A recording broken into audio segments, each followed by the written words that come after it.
Vladadam à nouveau. Vladadam. Ici l'écureuil. Et Lille. Voilà. Donc on est parti aujourd'hui pour faire une nouvelle présentation. Ce sera un peu plus court, donc voilà, on va vous présenter. On espère. Oui, c'est vrai que tu traînes un peu en longueur. Donc aujourd'hui, un grégeois un peu particulier. Attention, surprise, surprise, ce n'est pas un choc. Ce n'est pas un choc. On l'annonce haut et fort. On va pouvoir rouler des pelles là. Ok. Bref, voilà. Ok.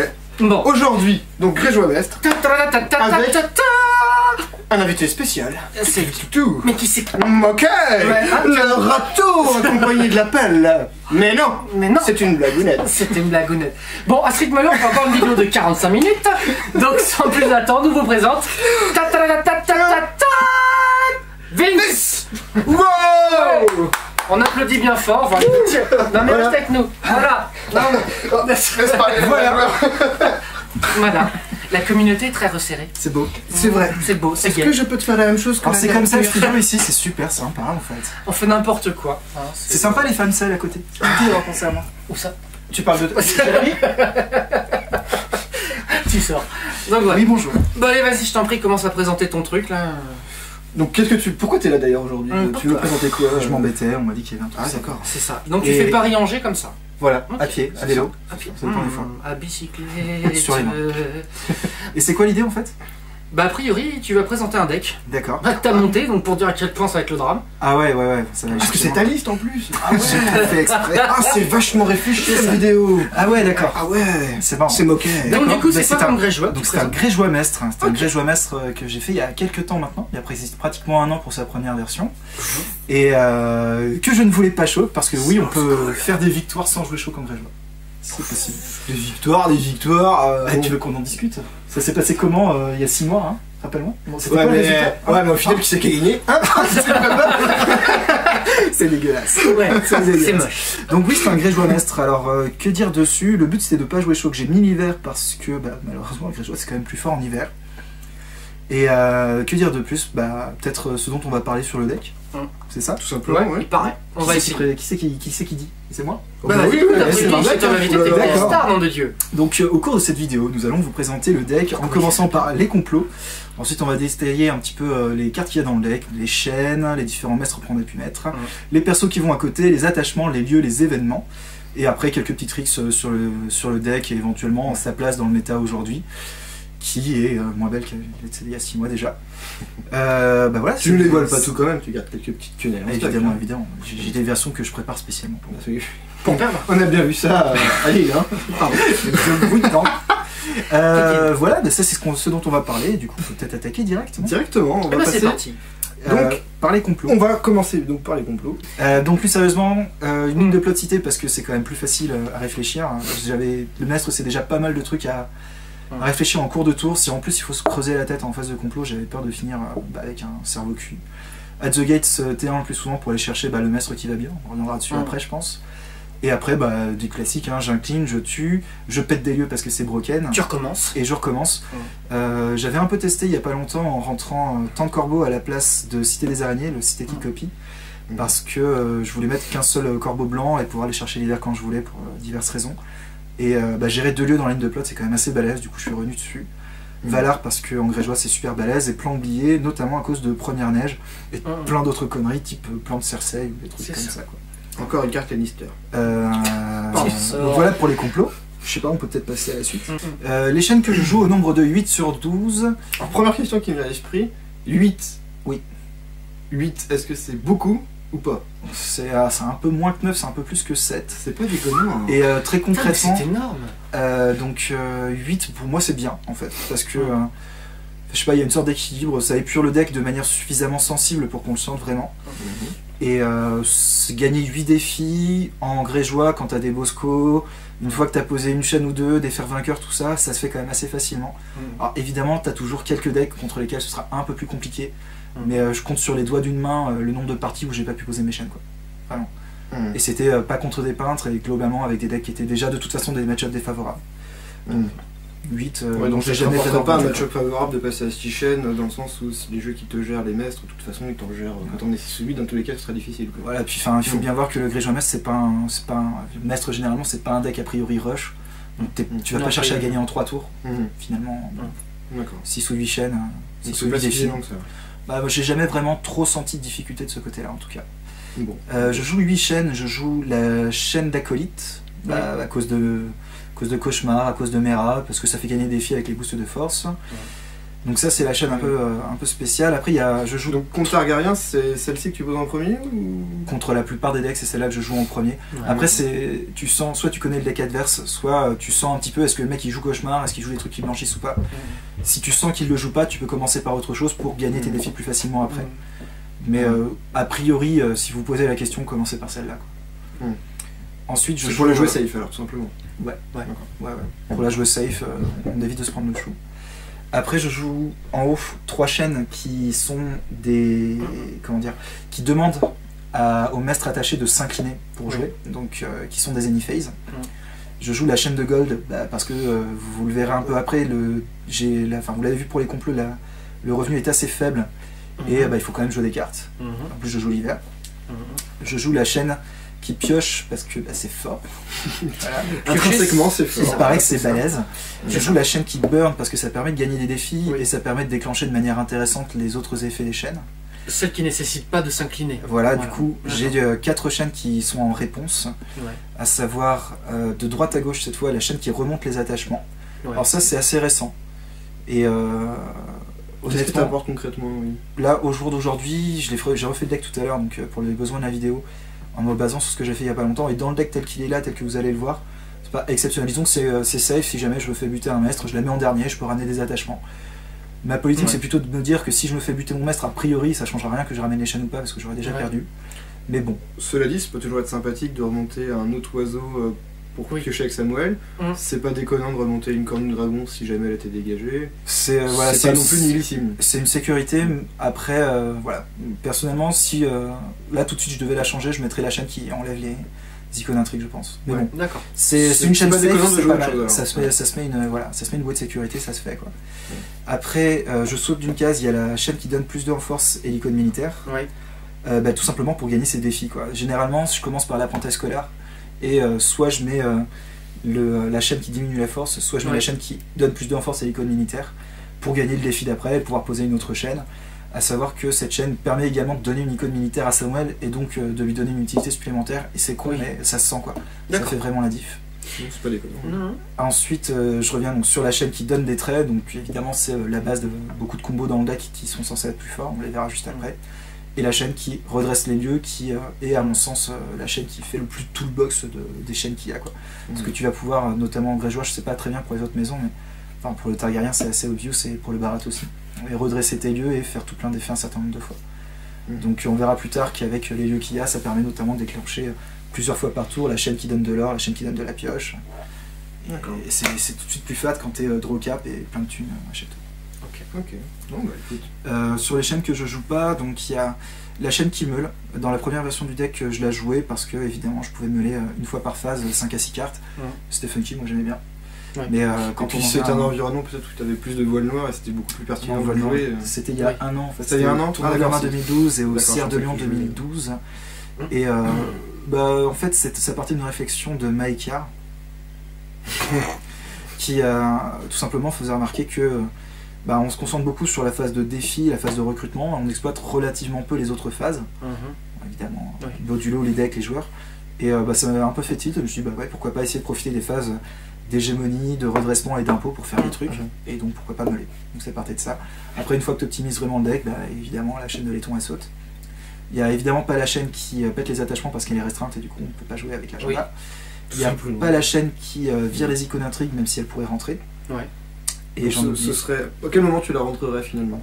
Donc est-ce que c'est un méta particulier qui fait que tu le joues? Est-ce que c'est ton deck, tu te dis bon c'est pas mauvais mais Bronze c'est plus safe globalement? Après c'est à chaque joueur de voir comment il le sent, quoi. Comment tu construis ton deck, si t'es plus vers l'offensive ou plus vers le safe. Je pense que là c'est vraiment chacun de voir. C'est une question de joueur alors, plus qu'une question de méta. Pour le Grégeois Maître, après il y a d'autres decks qui profiteront à fond de la Bronze League, notamment les Maîtres Targaryens, auquel cas la question se pose pas de la même manière, quoi. Oui, c'est encore autre chose.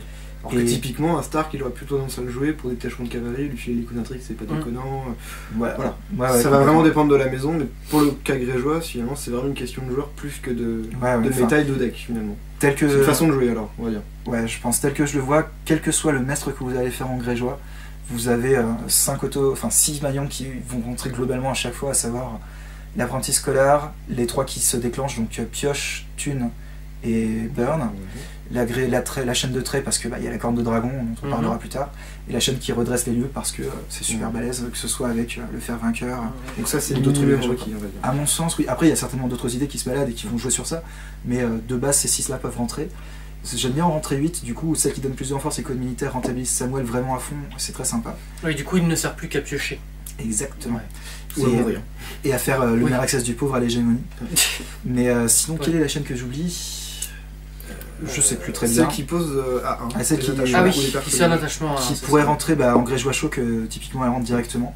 Là je l'ai pas mise parce que c'est pas mon délire en fait, tout simplement. C'est pas assez pertinent vu ton deck, tout simplement. J'étais perso à 1, ça se fait, c'est l'effet de surprise et tout, mais c'est pas mon délire. Je pense que ça pourrait être plus fort en rentrant, c'était juste. J'étais pas là-dessus quoi. D'accord. Ok. Voilà pour les chaînes. Écoute, on va passer directement aux quelques maîtres que tu joues. Ouais. Donc il me semble que tu n'en joues pas forcément énormément par rapport à d'autres decks notamment. Dans le sens où t'en as. Ils sont relativement peu forts, j'entends par rapport aux Targaryens par exemple, ou au Maître Stark. Alors c'est un peu. Après, en soi, les maîtres grégeois sont pas des maîtres ultra balèzes. Alors attention, évidemment, intrinsèquement, ils ont leur qualité, ils sont forts, mais ils valent pas un Luvin, ils valent pas un Marvin, c'est comme ça. Link Advisor. Voilà, c'est pas des maîtres qui coûtent 3 et qui ont 3 de patates, quoi. Donc. C'est ça. Quand on regarde les maîtres grégeois, j'ai rentré tous ceux qui étaient disponibles, donc Vendamir, Murenmur, Karin. Vendamir en x2, parce que la save c'est fort, et a priori l'atout de ce deck, par rapport aux autres decks maîtres, c'est qu'une fois que les persos sont sur la table, ils y restent plus facilement. Et ça joue quand même pas mal. Kervin a le mérite de faire 2 saves quand il était avec Vendamir. Murenmur, bon alors... Du fait de sa crest, hein, c'est ça. Du fait de sa crest, oui, le lettré. Murenmur, alors on en reviendra un petit peu plus tard sur les méta, maintenant, il y a 6 mois, etc.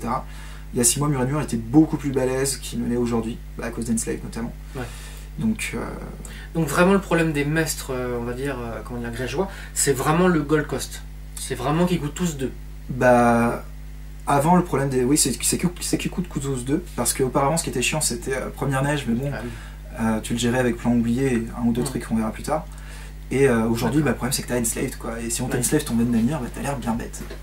Quoi qu'on en dise. Du coup, prenant ça en compte, j'ai rentré 2 Holton Advisor qui coûtent 3, qui ont 2 de patates parce que il fallait bien, mais qui ont la creste qui va bien pour aller avec Vendamir, qui ont le mérite d'annuler des événements quand ils ont 2 chaînes sur eux, et c'est vraiment fat quand tu joues contre du Martel ou du Para 2-2, ce genre de paquet. Exactement, éventuellement contre du Tark si t'arrives à le faire suivre jusque là. Et voilà, qui coûtent 3, donc qui remontent pas à la première neige, qui se font pas Enslaved. Et comme 6, ça fait quand même super short, j'en ai rajouté 2 Holton Advisor, 2 Holton Scholar, pardon, pour pouvoir poser les chaînes qui restent si jamais il faut. Voilà, ça fait 8 maîtres. La question que je me poserais, moi, c'est que le gros avantage typiquement du Stark ou du Targaryen, c'est qu'il peut poser à la fois un maître qui coûte 3, donc qui est prémuni de première neige, mais qui est aussi prémuni de promesse alléchante, qui à mon sens dans le méta est très intéressante. Donc quand tu joues contre, admettons, un Stark qui va jouer à la fois première neige et promesse alléchante, quelle est ta façon de le jouer? Est-ce que tu vas chercher un Vendamir en me disant je le sauverai au moins sur les No Quarter, les Die by the Sword, et tu as quand même des solutions pour gérer première neige, ou est-ce que tu préfères aller chercher un Holton? Comment tu gères ça? Comment tu réfléchis au maître que tu vas chercher? En fait, ça a un peu évolué ça. Donc en fait, effectivement, ça dépend de la maison qu'il va y avoir en face. Globalement, contre un Stark ou contre un Grégeois, je sais que j'irai plutôt chercher Vendamir. Parce que je vais avoir besoin de me save des kills du Stark. Et contre le Grégeois, globalement, je vais essayer de tuer son Vendamir, de gérer sa save avec mes complots, pour moi prendre l'ascendant là-dessus. Contre les autres maisons, j'irai plus facilement chercher les Holton Advisor. J'irai chercher contre le Targ et contre le Martel, globalement. Alors le Targ, évidemment, c'est toujours un peu compliqué, ça dépend du setup, parce que il brûle tes persos, et ça fait partie des premiers choix. Contre le Martel, c'est le premier choix direct.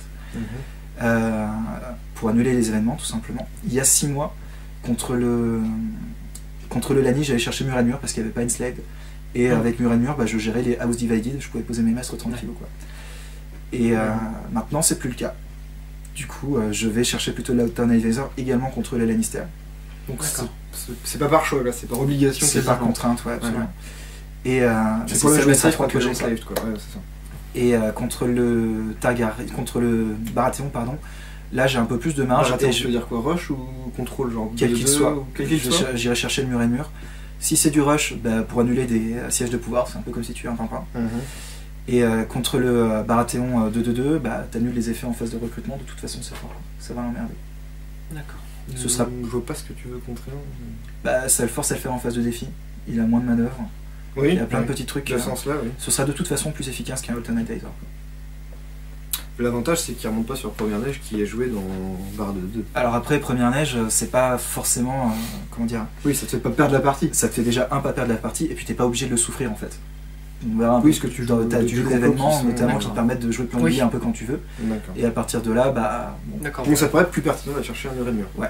Donc finalement, les trois autres, là, les petits pimpins à 1, c'est juste au cas où pour pouvoir poser tes chaînes s'ils disparaissent. C'est pour faire grosso modo, c'est ça. Absolument. Et accessoirement jouer d'autres événements qu'on verra plus tard. Voilà. Mais enfin, disons que l'idée de leur place dans le deck, c'est uniquement ça. Exactement. Alors il y a, comme je disais, il y a vraiment deux périodes, quoi. Il y a la avant et après Enslaved. Ça peut sembler bête, hein, parce que ça va aussi avec avant moins de Lannister et aujourd'hui beaucoup plus qu'avant, donc sans vraiment l'impact. Et avant, le maître phare du deck, c'était Vendamir, à égalité avec Mur et Mur, on va dire. Aujourd'hui, c'est presque con, mais pour moi, le Greyjoy Mass tel que je le jouais, tel que j'ai pu le jouer ou tel que j'ai pu le tester à Lille et avant Lille, bah, le Alternate Advisor, il est devenu supra important. Il était déjà important avant parce qu'il permettait d'avoir. C'est un bon one-shot au cas où, contre Martel de 2, typiquement. Voilà, ou un peu contre le Targ, mais là aujourd'hui, le problème c'est qu'il est obligé d'être là contre le Lannister, et puis Lannister est quand même plus représenté qu'avant. Donc bon. Ah oui, ça fait un peu bizarre de se dire que tu joues Greyjoy Maître et que ton maître le plus important, bah, c'est presque le Alternate Advisor. Bah oui. Mais bon, ça fait partie du jeu. Ouais. Bah c'est s'adapter, hein, de toute façon, c'est intelligent. Hein. Après, on verra ce qui sortira plus tard. Hein. Quelles sont les autres possibilités? Si tu pourrais rentrer peut-être le maître... Alors pourquoi pas Maître Aemon par exemple, plutôt qu'un Vendamir? Oui. Parce que Maître Vendamir sauve les Greyjoy en fait, tout simplement. Du coup, tu as un peu plus de marge si tu en as deux, si tu veux sauver les autres pimpins qui à côté. Les autres personnages Greyjoy qui sont quand même assez importants. Mais l'idée c'est pas de sauver ton maître par exemple sur un Valar, tu préfères sauver autre chose que ton maître Aemon par exemple qui aurait 2-3 chaînes. Bah, c'est-à-dire que si c'est pas Maître Aemon, c'est Maître Vendamir qui a les chaînes. Pas nécessairement parce que ton Vendamir il peut mourir par exemple une fois et si tu en pioches un autre, au moins t'as un Aemon que tu peux jouer. Tu veux dire le problème du doublon et de la carte. Voilà, c'est ça. Pourquoi tu jouerais 2 Vendamir plutôt qu'un Vendamir et un Maître Aemon? Parce que pour réussir à tuer Vendamir, faut quand même y donner un petit peu. Donc si t'arrives à tuer Vendamir... À part contre un Targaryen, hein, parce qu'il joue Menace du Nord c'est fini, il joue Baiser de Flamme c'est fini, Menace c'est fini. Bah, c'est un peu pareil pour Aemon quoi. Oui mais au moins s'il est mort, tu peux en jouer un autre. T'as une autre solution quoi, je veux dire si tu peux choisir l'autre, tu fais ah bah mince. Oui c'est vrai qu'on pourrait tout à fait réfléchir comme ça. J'aime bien, je suis assez fan de Vendamir parce qu'il sauve tous les autres Greyjoy. Donc si un jour t'es en galère parce que ton Baelor il est sur le point de décéder, parce que ton Alanis est sur le point de décéder, ou ce style de choses, bah tu peux la sauver aussi quoi. Vendamir il redresse les Greyjoy qui meurent. Donc je le bloque avec mon maraudeur de l'hiver, ton pimpin tueur, j'ai gagné le défi, hop il est tueur, Vendamir, hop, un lettré je le redresse et je fais un deuxième Vendamir. Alors excuse-moi, non, c'est juste que...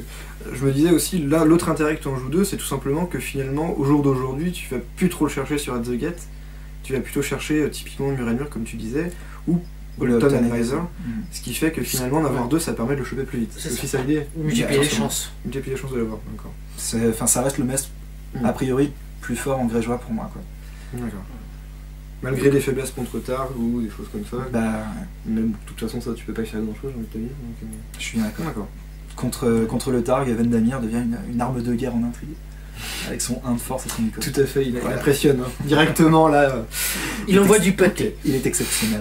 C'est énorme. Bon bah écoute, ça me paraît pas mal en tout cas. Et juste pour en parler, l'une des dernières possibilités c'est de jouer le maître neutre qui a 2 d'influx sur lui.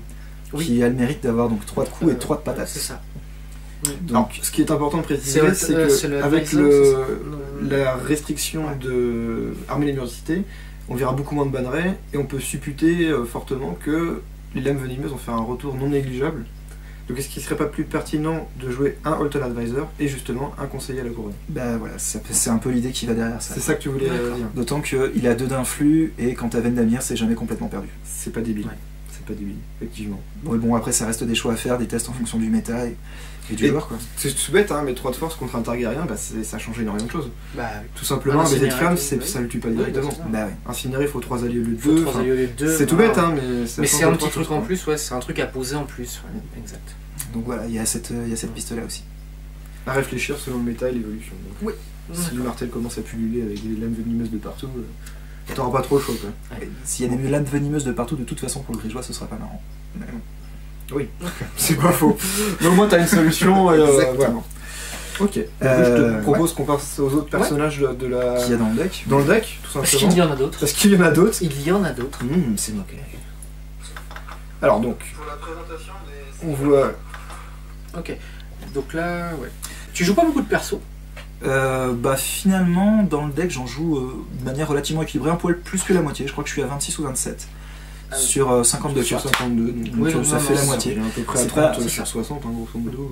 Oui. Voilà. C'est pas beaucoup, c'est pas trop peu, c'est juste comme il faut faire attention. Mais a priori, comme on les sauve, bon, bah, ils ont une durée un peu plus grande que les autres, etc.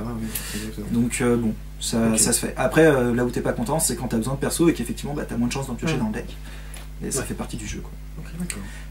Les persos qu'on va pouvoir trouver. Alors si vous regardez en haut, vous allez voir on va dire la force de frappe, c'est-à-dire les armées, la Shirakan. Les Carrion Bird pour piocher avec le Samuel qui est en bas à gauche. Accessoirement. J'enchaîne directement sur le fait qu'il n'y a que 2 Samuel. J'en jouais 3 avant. Je suis passé à 2 parce qu'il y a un reader qui est rentré. Ah oui. Et parce que voilà, je voulais tester tout simplement, avoir un pimpin qui était plus efficace a priori qu'un Samuel dans les phases de défi, j'entends. Et puis c'est tout bête, mais s'il meurt, en avoir 2 autres dans le paquet, t'as quand même de grandes chances d'avoir une autre carte morte. Voilà, c'est ça. Et c'est pas la base de ton paquet, si je veux dire, si t'en as 2 en main de départ, t'es pas en mode ah super.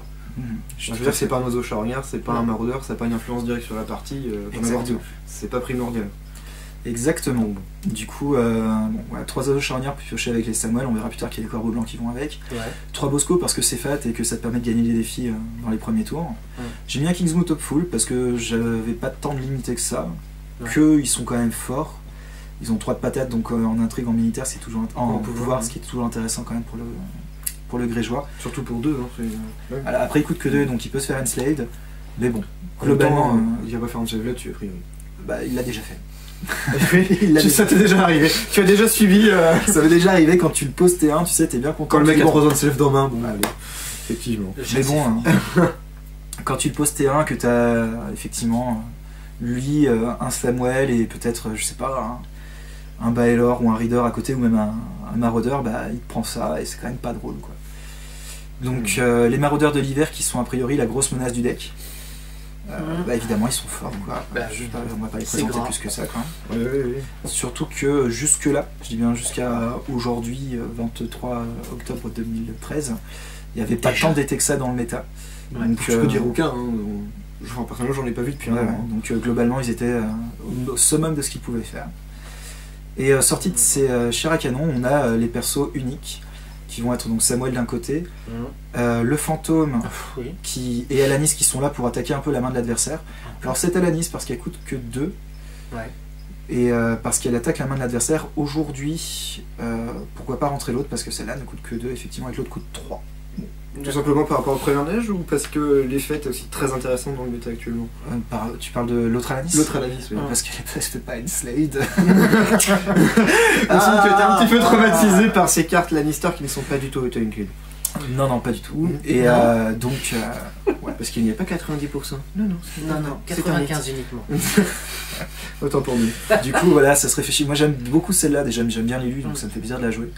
Et c'est sympa d'attaquer la main de l'adversaire parce que il peut se passer plein de choses. Elle se redresse à l'auberge de l'homme à genoux, on peut faire plein de choses avec. Donc, D'accord, plein de choses rigolotes. Donc. Après, il y a Karl Pucelle, donc, qui à mon sens va rapidement devenir presque un auto-include dans les Grégeois modulo Enslaved. Alors je sais, je fais un petit focus sur Enslaved, mais bon, voilà, comme vous pouvez le voir, il y a quand même beaucoup de persos qui coûtent moins de 3. Donc forcément, beaucoup de persos forts, mine de rien. Comme il y a beaucoup de Lannister dans le méta, forcément on y pense, quoi. Non, il y en a quasiment pas. Malgré tout, il est intimidant, il a l'icône intrigue, comme tu joues des fers vainqueurs, comme tu peux lui donner des boosts de force, il fait gagner des défis, c'est toujours sympa. Et Pillard est ferné, donc il fonctionne avec les danses du doigt qu'on verra un peu plus tard. Le Théon Grégeois que personnellement j'aime. T'as oublié de mentionner effectivement qu'il profite exceptionnellement bien de la chaîne qui donne plus de force, quand même. Bah, parce Quand qu'il t'es est intimidant. intimidant, ça combat tout simplement bien. Hein. Non, pas du tout. Non, c'est faux. C'est faux. Tu bluffes. Enfin voilà quoi, ça laisse pas mal de liberté. Le Théon Grégeois que personnellement j'aime beaucoup, parce qu'avec, déjà il est Lord et Ferné, hop, dans du doigt, et tu gères un lieu par tour quand tu payes 1 d'or, et vous verrez que finalement ça arrive régulièrement d'avoir 1 d'or avec ce deck. Donc gérer, je sais pas, une influe ici, un trône de fer là, c'est toujours sympa. Exemple, vous prévoyez de faire un Valar, phase de redressement, vous aviez gardé 1 d'or, hop, je t'incline ton trône de fer, comme ça tu m'annulerais pas la save avec Vendamir ou quelqu'un d'autre. C'est une des nombreuses applications finalement. C'est ultra polyvalent quoi. Moi je l'aime vraiment beaucoup. Et après, les persos chers du jeu qui sont uniques. Le Reader, parce qu'il pioche, parce qu'il est intrigue, parce qu'il a 3 de force, qu'il a que des qualités. Et qui coûte 3. Il coûte 3 pour première année. Baylor, qui est mon copain à moi, j'ai du mal à sortir sans lui, je le trouve tellement balèze quoi. Il annule les... Enfin, il empêche la personne. Capote contre les events, si je puis dire. Quand tu t'en prends une, c'est côté tu prends Die by the Sword, t'en as plus derrière. Un incinéré est passé, ce sera toujours moins moche. Exactement, c'est style de mec qui peut retourner une partie. Contre un Targ ou contre un Martel ou même contre un Lani quoi. Quand il arrive en mid-game, tu le poses, t'as un Terminal Shims, une réplique qui est passée, c'est déjà ça au moins, une House Divided, tu peux enfin poser tes messes tranquillou. Contre un Targ, il t'a passé un Incinerate, un Festin des Jeunes Dragons, voilà, c'est déjà ça de moins. Pour peu que t'aies annulé une flamme, il peut plus jouer ses flammes et c'est super bon. C'est grave. Contre le Martel, c'est tellement divin que ça fonctionne assez bien. Donc, et puis dans le pire des cas, ça reste un furtif pour poser tes chaînes, tout simplement. Exactement. C'est ça. Et là pour le funky aujourd'hui j'ai rentré un Jaqen parce que voilà, c'est mon kiff perso du moment. Il coûte 5 c'est vrai mais bon une fois qu'on a la chaîne ça se passe. C'est gras ouais. Enfin même il est assez pénible. Il est allié mais bon il se sauve avec il est loyal si tu le veux, enfin je sais. Voilà tu peux lui donner loyal si on pense à la dissension ou à des menaces qui pèseraient en phase de défi ou en phase de complot. Pour Varys il y a toujours Vendamir. Moi j'aime bien en plus il a la crête qui va bien avec Vendamir. Je l'aime beaucoup. Comme tu l'as prouvé, quand tu commences à être à 10 ce pouvoir, il fait café, vaisselle, chocolat. C'est bête, mais dès que tu as 3 pouvoirs sur ta maison, tu peux faire 7 pouvoirs avec lui par tour. Sans compter ceux que tu as dépensés. Vigilant, renom. En comptant, plutôt ceux que tu as déjà dépensés. Donc, et par exemple, la simple capacité de donner tueur, ça fait que généralement le mec fait sans opposition. Si tu veux vraiment sans opposition, tu peux donner furtif. T'as quand même un nombre de possibilités qui est assez impressionnant. C'est grave. Contre Alani, il te l'incline, tu fais tiens, il est vindicatif, est-ce que tu m'attaques T'as un nombre de possibilités qui est assez impressionnant pour un personnage. Encore une fois, vigilant, j'ai gagné un défi si j'attaque le premier. Il vaut ses 5 Voilà, et il se sauve avec tous tes lieux, tous tes personnages. Puisqu'il est grégeois accessoirement. Exactement. Auparavant, il y avait Asha qui prenait plus ou moins sa place en mode pour finir en fait. Renom, je m'incline pas pour attaquer. Maintenant qu'il y a les restreintes, c'est con, mais le deck manque cette possibilité d'appuyer sur accélérateur. T'as plus de vraies menaces, comme la vidéo qu'on avait commentée. C'est pareil, une fois que t'as 2 maraudeurs qui sont passés, les menaces qui font réellement peur sur table, à part le mestre, actuellement, il faut qu'il ait plein de chaînes. T'as les complots et puis il faut super bien contrôler, mais c'est pas évident. Et Jaqen, c'est un moyen d'accélérer la fin de game. Ce qui est pas toujours facile. Ce qui est pas nul, Mais bon, voilà, après, c'est pas des restreints à chaque fois. C'est un appel au don. Ok. Mais écoute, ok, très bien. Voilà pour les persos. On va passer donc à la partie un petit peu attachement. Donc du coup, nous passons aux attachements. Aux attachements, donc directement. Oula, qu'est-ce que tu fais? Fausse monnaie, tu sais toujours pas cliquer. C'est ça. Si, mais bon, pas bon. Donc du coup, là, on passe aux attachements. Alors les attachements, mais on a viré les chaînes, puisqu'on les a vus tout à l'heure. Oui. Rien de sorcier en fait. 3 corbeaux blancs, comme je joue pas autant de corbeaux, il faut bien l'avoir dans le deck. Et tu joues plus tant de corbeaux, c'est souvent. Les tests que j'ai fait ne m'ont pas suffisamment satisfait. Et 2 cornes de dragon pour aller notamment avec la chaîne qui donne des traits et faire du contrôle de personnage et faire un petit peu mal au targ parce que quand tu donnes plus 4 en force à un perso c'est tout de suite plus dur à Et c'est un attachement unique, c'est très important de le préciser parce que le Dragon Sif ne fonctionne pas. Exactement. Du coup il y a plus 4 de force en début de game, ça pique. Mine de rien ça fait que forcément passer un défi en début de game quasiment. Quand tu mets ça sur ne serait-ce que Vendamir, tu fais ça va déjà beaucoup mieux. Alors c'est encore plus fort si tu arrives à le mettre sur Baylor. Ça l'était encore plus quand tu mettais sur furtif en plus, donc là oui. Et puis parce que du coup, l'adversaire il joue plus ses events et a priori il les jouera plus tout de suite. D'accord. Après il peut se passer plein de choses évidemment, mais. Oui, après la magie c'est pas gênant. Pas grand chose à dire en plus. Donc c'est une très bonne carte. Et pourquoi 2 plutôt que 1 ou 3 par exemple? Pour les piocher. Donc tu les veux vite, mais ça sert à rien d'en avoir 2, donc c'est pour ça qu'on joue que 2. Ça sert à rien d'en avoir 3, donc c'est pour ça que j'en joue que 2. C'est ça. D'accord, c'est pas faux. Non, c'est pas faux. C'est ça. Non, mais c'est clairement un module clé du...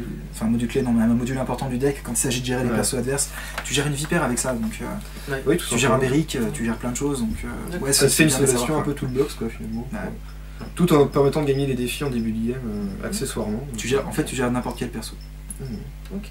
D'accord. Il me semble. Ok. Hormis 4 décanés. Après les attachements, on passe au lieu. On passe au lieu directement. Ouais. C'est là. Attends, sur pause. Hop. Alors. Ok, donc du coup maintenant on passe au lieu. On passe au lieu. Alors là, ça a été pas mal réfléchi. Dans un premier temps, il y a 6 lieux qui font partie du module de thune. C'est peu, mais à la fois c'est juste ce qu'il faut. Si on gère bien son recrutement, si on gère bien avec la chaîne de thune, ça passe nickel chrome. Et ceci étant dit, par contre, là l'avantage que tous tes persos ne coûtent pas très cher, ça devient un avantage en réalité. Bah ça va avec ça va dans la construction du deck. Voilà, ça va avec. Mais donc ça correspond à ta façon de jouer alors. Très clairement. Sur ce deck, je suis pas un joueur qui d'habitude peut jouer serré en thune. Je suis pas comme ça, j'ai besoin d'avoir un gros module de thune d'habitude. Sur ce deck, je me suis vraiment fait violence pour essayer d'apprendre à jouer avec un petit peu moins. Alors certains joueurs arriveraient peut-être à jouer avec encore moins. Moi je sais que j'ai déjà testé en virant un lieu à thune supplémentaire et je m'en sortais pas. 6 c'est le chiffre qu'il me faut dans ce deck. D'accord.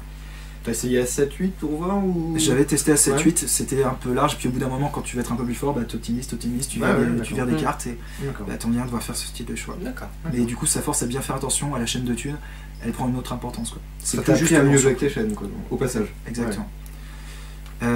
Ça s'est pas fait tout seul parce qu'il y a l'auberge de l'homme à genoux, on voit juste en dessous. Tout en bas à droite, Alors là je l'ai mis qu'en x1 dans le deck. Si vous voulez être à l'aise, ça vaut la peine de la mettre en x2. Parce que dès qu'elle est sur la table et que c'est l'une des saisons, peu importe laquelle, c'est très important de le préciser. Peu importe laquelle, ça veut dire que tu es quasiment draw cap chaque tour et tu as de la thune chaque tour. Et rien que ça, t'es super à l'aise. Généralement, ce qui se passe, c'est que vous galérez, vous êtes à peu près à égalité avec l'adversaire. Saison auberge et la chaîne qui va bien sur un perso. Et la fin du tour, vous êtes d'un seul coup draw cap, vous piochez 3. En phase d'impôt, vous préparez 3 de thunes pour le tour d'après. Et le tour suivant, vous avez 8 cartes en plus en main, parce que vous êtes draw cap plus la pioche sur le tour suivant, et vous avez en plus de la thune pour les poser. C'est généralement là que vous gagnez la partie. Sachant que l'idée, c'est un petit risque qu'on verra après qui permet de détaper le mestre à chaque phase, et du coup de faire les effets de chaîne à chaque phase. D'accord. Et donc pourquoi toi tu n'en joues plus qu'un là? C'était un choix, au bout d'un moment il fallait que je... Enfin voilà, c'est toute une question de choix. Mais il faut optimiser, il faut sortir des lieux, en rentrer d'autres. Là je joue qu'avec un en me disant je vais essayer de mieux gérer mes effets de chaîne, mieux gérer mes effets de perso. Là ça c'est une sécurité, un petit peu comme il y avait Bronzing tout à l'heure. Ça c'est une soupape et ça mériterait peut-être d'être en x2 quoi. D'accord. Je suppose que tu l'as testé en x2. Bah oui. Et je le jouais en x2 il y a 6 mois. Là je l'ai rentré qu'en x1. D'accord. Parce que l'autre truc c'est que de jouer l'auberge de l'homme à genoux, ça force à... Parce que donc, pour ceux qui connaissent pas forcément le texte, ça en réponse lorsqu'un personnage avec 2 de force s'incline, t'inclines l'auberge pour pouvoir redresser ce personnage. Avoir 2 de force, ça force à être vulnérable notamment au burn et à quelques autres conneries ici ou là. Donc bon, il faut jouer un peu avec. Et ça force aussi à ne pas mettre la chaîne d'alcoolite sur le mec qui sera amené à se redresser. Du coup, tu es vulnérable au blanchiment de Mera, au cauchemar, ce style de choses. C'est pas si évident que ça en a l'air dans un premier temps. Il faut sentir un peu le méta. Je sais qu'il y a 6 mois, des cauchemars, j'en trouvais quasiment pas dans le méta. Depuis, j'ai l'impression d'avoir un peu plus, donc ça a aussi orienté mon choix vers le fait d'en mettre qu'un seul. D'accord. Ça dépend des gens. De faire vainqueur parce que c'est super balèze, parce que c'est un lieu de pioche, parce que quand tu le redresses avec la chaîne qui redresse les lieux, tu pioches 2 fois, tu te donnes plus 4 en force. On pourrait mettre un faire vainqueur et un autre lieu type vaisseau éclaireur, ce type de choses pour gagner les défis. Moi je préférais de faire vainqueur et honnêtement, à chaque fois que je l'ai pas posé, j'ai regretté.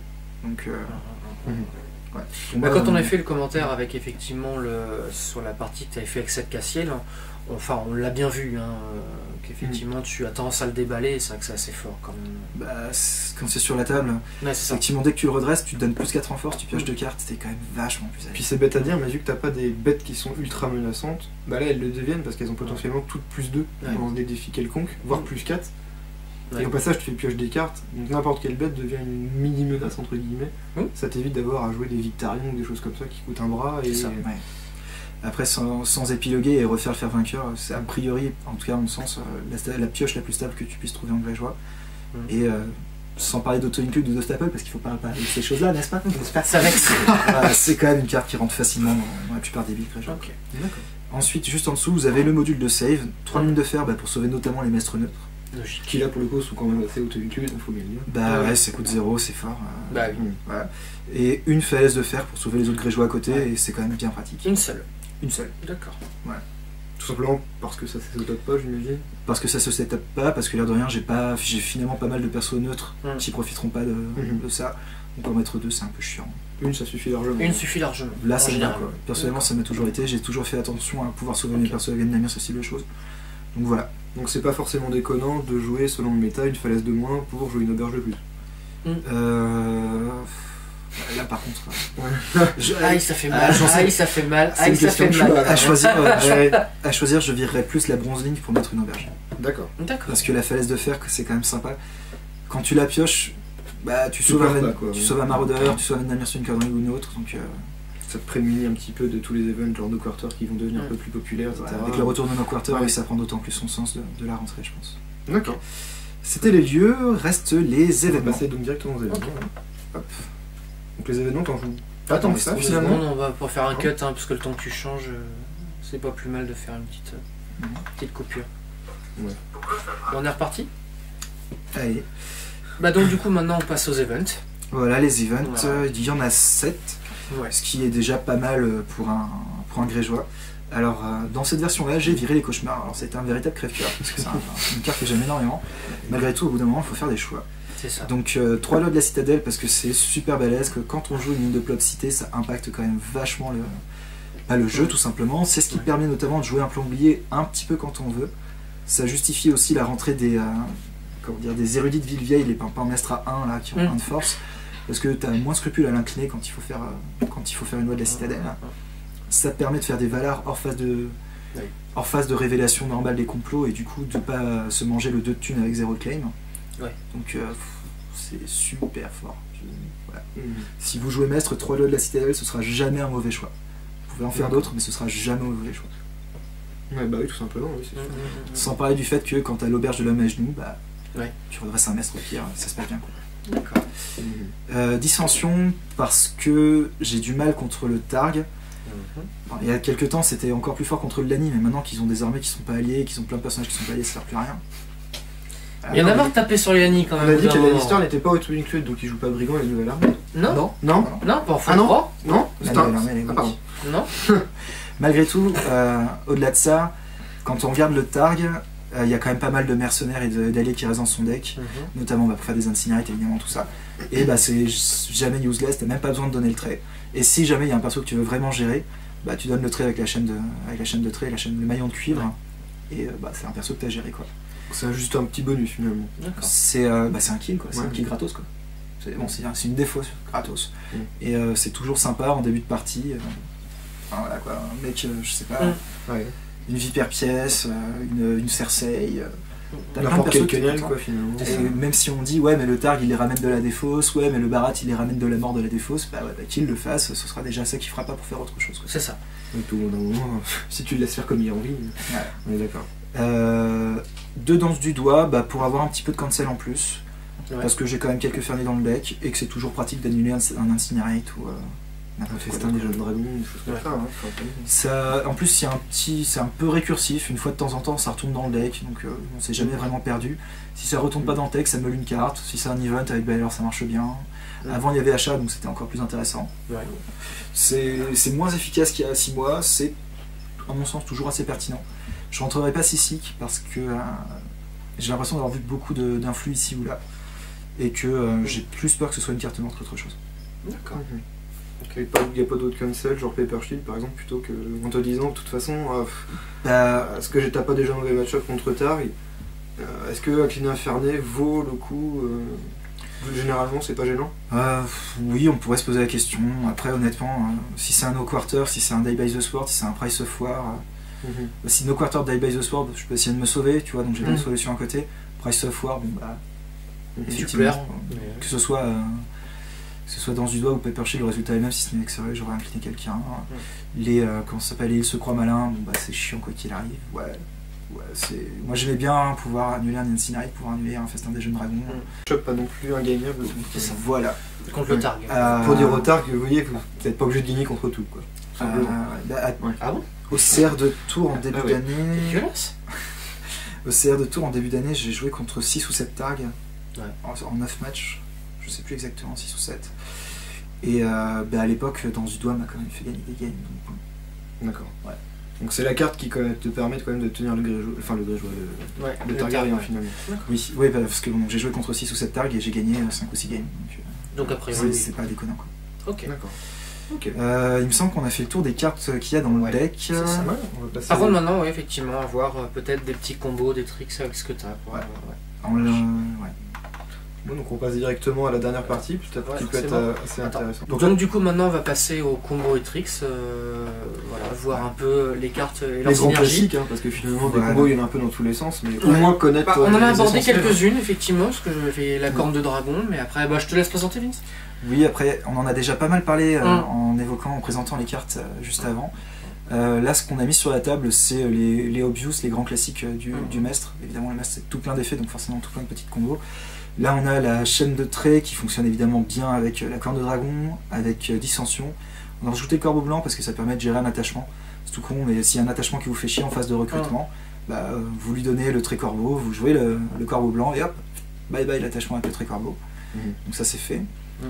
On a la chaîne qui redresse les lieux, donc qui fonctionne évidemment super bien avec le fer vainqueur, on en parlait juste avant. Et donc c'est là qu'il y a le petit combo avec l'auberge de la Majnou où ça va être tiens j'ai en phase d'hégémonie par exemple, incliner mon maître pour piocher 2 cartes. Il a 2 de force, du coup, comme c'est la saison, avec l'auberge de la Majnou, je vais le redresser. Et avec, en réponse, l'inclinaison de mon maître, avec la chaîne qui redresse les lieux, je vais redresser l'auberge de la Majnou. Comme ça, phase suivante, je vais pouvoir recommencer. Hop, je suis de recap. Phase suivante, hop, en phase d'impôt, je vais pouvoir me faire 3 d'or, et ainsi de suite, et ainsi de suite. C'est tout con, mais voilà. Quand il s'agissait de meuler le deck adversaire, c'était je meulais avec ma chaîne de laiton sur mon maître tower. 6 à 7 cartes pendant ces 3 phases-là. Et après, quoi. Ok. D'accord. Après, évidemment, il y a tout plein de tricks en relevant des personnages. Tiens, je vais attaquer avec, comment il s'appelle, Karl Pucelle, je vais le redresser, maintenant je vais lui donner plus de en force, et il va se passer plein de choses derrière, je vais redresser mon milieu. D'accord. Il y a tout plein de tricks, il y a tout plein de choses qui sont faisables en Mestre. Et après, c'est difficile de toutes les évoquer, c'est ça que c'est difficile de toutes les évoquer, il faut pratiquer, il faut avoir l'habitude de les avoir fait, se faire des séquences, pour en avoir un peu parlé avec un autre mec qui avait bien joué à Mestre, Maekar, numéro 2. C'est de l'amour. Tu fais des... En fait, il faut... Exactement. Je crois que c'était moi ton amoureux. Ok. Dégueulasse. Encore un ami qui me trompe. Arrête. Et donc l'important quand on joue Mestre ou quand on débute à jouer Mestre, c'est de réussir à se faire des séquences, c'est-à-dire, j'incline mon Mestre pour piocher, je le redresse, je redresse mon lieu. Petite séquence numéro 1, ça se fait automatiquement, prendre le réflexe de les faire. Une fois qu'on a fait ces séquences, qu'on a l'habitude de les jouer, là on va voir qu'il y a d'autres petits trucs qui vont s'intégrer au milieu pour varier de ces séquences. Et du coup, vraiment optimiser et... adapter. Voilà, adapter sa façon de jouer à ce qu'il y a en face, à ce qui se passe. C'est ce qui est vraiment super sympa quand on joue Mestre, et c'est ce qui moi m'a vraiment beaucoup plu. On a vraiment l'impression de pouvoir avoir réponse à tout. Il y a toujours quelque chose qu'on peut faire, et quand on perd une partie, on se dit ah ouais, si j'avais fait ça, j'aurais pu faire ça. Et c'est pas juste du dream en mode si j'avais pioché ces 2 cartes là sur les 48 qui me restent dans le deck. Non, c'est j'avais ces cartes là à la table, et si j'avais fait ça, j'aurais pu m'en sortir. Et voilà, c'est quelque chose qui me plaît vraiment beaucoup. D'accord, donc c'est un jeu qui demande une certaine maîtrise. Quand tu débutes, tu vas pas conseiller ça à un débutant, clairement. Ça dépend du débutant, mais oui, enfin, il y a plein de petits trucs. Un mec qui débute dans le jeu de cartes, un mec qui débute dans le trône de fer, il y a peut-être d'autres decks pour commencer que celui-là. Après, c'est toujours sympa à jouer parce que tu as plein de réponses. Ça prend du temps peut-être de tout maîtriser, mais bon. C'est super sympa quoi. Je pense progresser, il faut quand même aussi maîtriser le Mestre pour pouvoir espérer le battre. Il faut bien comprendre la mécanique, tout simplement. Ouais, après, il faut voir qu'aujourd'hui, les gens ont appris à jouer contre le Mestre, plus qu'il y a 6 mois ou 1 an. Ah, ça fait un moment que c'est dans le méta, tout simplement. Hein. Ouais. Ça fait 2 ans que ça existe maintenant. Ça fait 2 ans que ça existe, ça fait 1 an que c'est un peu moins broken, et ça fait 6 mois que c'est un peu en dessous c'est un peu en dessous des top tiers. Donc voilà, c'est du Mestre. C'est mon Mestre à moi, c'est pas du Grégeois Choc. Ça change bien. Ça change. Vous en avez beaucoup rencontré du Grégeois Choc, sérieusement. Du Grégeois Mestre Choc. Excusez-moi. Autant pas dire. Ok, bah du coup je pense qu'on a fini. Bah non, on peut parler du méta. Oh non, ça sert à rien. Non, je sais pas. S'il faut vraiment qu'il y ait des choses à... Si t'as pas grand chose à dire, on dit rien. Hein. Bah, s'il faut rapidement présenter les match-ups contre les autres maisons, ouais. 2-2. Globalement, alors là pour le coup, je fais vraiment la différence par rapport à ce qui se faisait il y a 6 mois, à ce qui se fait aujourd'hui. Ouais. Ça permet de montrer en fait l'évolution du méta entre temps. Je commencerai par aujourd'hui. Aujourd'hui, c'est difficile contre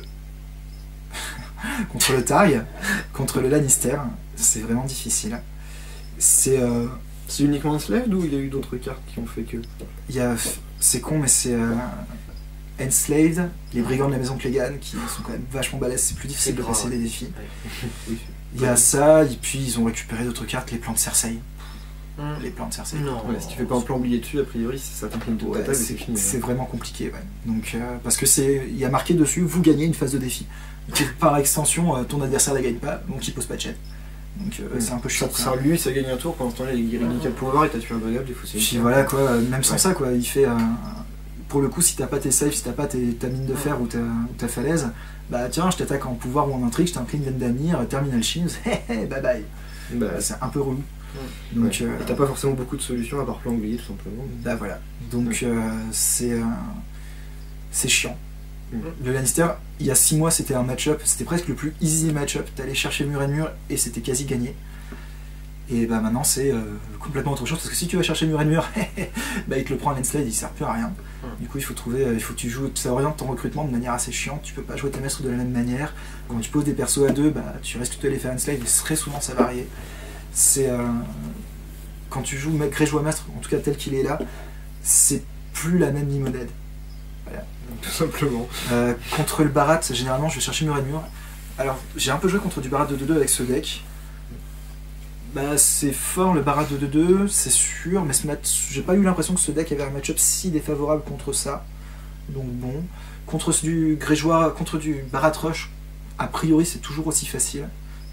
Si tu snipes la première neige de l'hiver avec ton plan oublié, a priori t'as gagné. Parce que tu vas poser tes chaînes, tu vas contrôler les persos assez vite entre Dissension et la corne de dragon. Tu resets et tu repars mieux que lui parce que tu te sauves. Sachant que tu vas faire Citadel Low pour te prémunir de 0-0. Ou obtenir des bêtes ou tuer des bêtes. Exactement. Les options sont assez larges. Quoi. Donc bon. D'accord. Je crains moins le rush après évidence. Contre les autres. Genre un Greyjoy de Chopard, donc typiquement c'est quand même la maison Greyjoy que en Greyjoy que tu risques de rencontrer plus communément. Contre le Greyjoy Show, alors c'est aujourd'hui ça, à mon sens, ça reste favorable parce que tu vas toujours te faire du gold avec la chaîne qui va bien. Parce que t'as des tricks où tu vas gérer les persos plus que lui, parce que sur ta ligne de complot, généralement, tu vas gérer son Vendamir, tu vas gérer sa save, et rien qu'avec ça, tu vas prendre un peu l'ascendant, quoi. Ça va pas se faire très vite. J'ai eu l'occasion au tournoi de la main de jouer contre Book, qui jouait un Greyjoy sans agenda, donc car agenda, un peu choc, un peu cancel, et il s'est passé un peu ce que je décrivais là. Au début, c'est un petit peu tendu, et via un ou deux tricks, tu vas gérer un peu sa save, plus que lui ne va gérer la tienne. Et puis sur le Valar, tu repartiras un peu mieux que lui, même s'il pioche un peu, tu vas gérer ses persos. Puis voilà, une fois que tu as posé tes chaînes, tu fais tes points. Donc c'est plutôt un bon match-up alors. C'est pas un mauvais match-up en tout cas. C'est pas un mauvais match-up. A priori, c'est pas un mauvais match-up. Contre le Stark, ça va un peu dépendre aussi à Brienne ou pas. Ça se résume un peu pas à ça. Tu peux rien faire. Là, j'ai pas mis de cauchemar parce que je m'étais dit qu'il y aurait moins de Brienne. Donc je l'ai pas regretté au tournoi de la main. Mais clairement, si le mec il sort Brienne, Die by the Sword, Price of War, tu pleures. Tu pleures et tu fais un peu comme tu peux. Mais bon, c'est le jeu. Hein. Tu serres les fesses, quoi.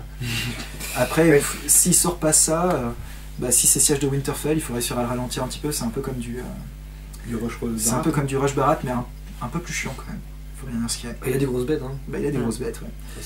Et donc voilà, puis surtout il joue bataille épique. Du coup, il va souvent un peu plus vite. Parce qu'en plus de ça, il va te piquer un lieu, il va te faire un kill supplémentaire. C'est quand même pas plus chiant, quoi. Mais bon, ça se joue. Contre du Stark No Agenda classique, ça se fait plutôt bien. Et après, contre le Martel 2-2-2, c'est plus facile. C'est bien parce que tu vas chercher le maître qui va bien. Après, évidemment, c'est... Pour avoir joué pas mal avec toi à une époque sur Paname, il y a quoi, c'était il y a 5-6 mois, c'est vrai que c'était branlé sur branlé, quoi, grosso merdo. Dans le t'as tout pour le gérer. Hein. Ouais. Et dans l'optique où tu joues pas... Dans l'optique où tu joues pas l'âme venimeuse, A priori, ça se passe plutôt bien. Là, il n'y a pas les Unlimited Lords, les Lords nouvellement anoblis. Il pourrait y être. Bref, c'est toujours pareil, il faut trouver de la place. Voilà. Parce qu'ils n'ont pas d'impact sur la table directement. Ils pètent des lieux, j'ai bien. Bon, là, ils y sont pas. Malgré tout, c'était assez favorable. Contre le Martel No Agenda, Quentin, voilà, c'est chiant parce que, quoi que t'en penses, Choosing the Spear, ça permet de gagner des défis. C'est chiant. Et troll. Et voilà, ça reste jouable parce que tu peux toujours défausser son Quentin à la dissension, en prendre le contrôle de lui ou des bannerets avec la corne de dragon. Donc bon. Donc il y a des solutions. Il reste des solutions, même si évidemment de son côté il a le Cozy Thinking. Ça se joue. Contre le Tark, c'est de toute manière difficile parce que voilà, il va te burner tes persos, il va être un peu relou. Il faut lui montrer qu'il est le papa, quoi. Contre le Targ, la voie, ça va être de péter ses lieux à influx autant qu'ils sortent. De les gérer autant que possible. Donc là, c'est moins facile avec ce deck qu'à l'époque parce qu'il y avait une Unlimited Lord. Et il y a 6 mois, ce que je faisais, notamment contre Jailen, ça s'était vraiment passé comme ça. T1, j'avais pris super cher, il m'avait géré mes maîtres, il m'avait burné à peu près tout ce que je posais. La seule chose que j'avais fait, j'avais pété ses influx autant que possible. Et au bout d'un moment, il a un peu moins d'influx et du coup tu peux ressortir, tu fais tes pouvoirs, tu poses pas tes chaînes mais tu fais tes pouvoirs. Et tu finis la partie en posant ta dernière chaîne alors que tu as déjà plus de 15 pouvoirs. Mais bon, ça se passe pas toujours comme ça. Contre le Targ, c'est de toute manière difficile. Donc la meilleure carte, ce serait quoi? Camp du Dragon par exemple? Contre le Targ, ouais, c'est sûr. Si tu as la corne de dragon, il faut la poser sur un mastre unique, enfin sur un perso unique. Est-ce que tu mulliganes jusqu'à l'avoir, enfin, en essayant de l'avoir ou... Peut-être pas quand même. Peut-être pas quand même. Peut-être pas quand même. Tu vas essayer quand même d'avoir des lieux, d'avoir le faire vainqueur parce que ça va quand même un peu l'emmerder. Éventuellement l'hiver parce que ça peut aussi l'emmerder. Mais bon, ouais, c'est de toute façon un sacré plus d'avoir la corne de dragon contre du Targ. Ok, d'accord. Sinon c'est pas un super bon match-up. Si tu chopes pas la corne ou le cancel au bon moment, c'est fini. Il faut voir comment il va sortir, il faut avec tes complots espérer pouvoir en cycler un ou deux pour lui péter des lieux le plus rapidement possible. Et voilà quoi, serrer un peu les fesses. Et ça se passe plutôt bien.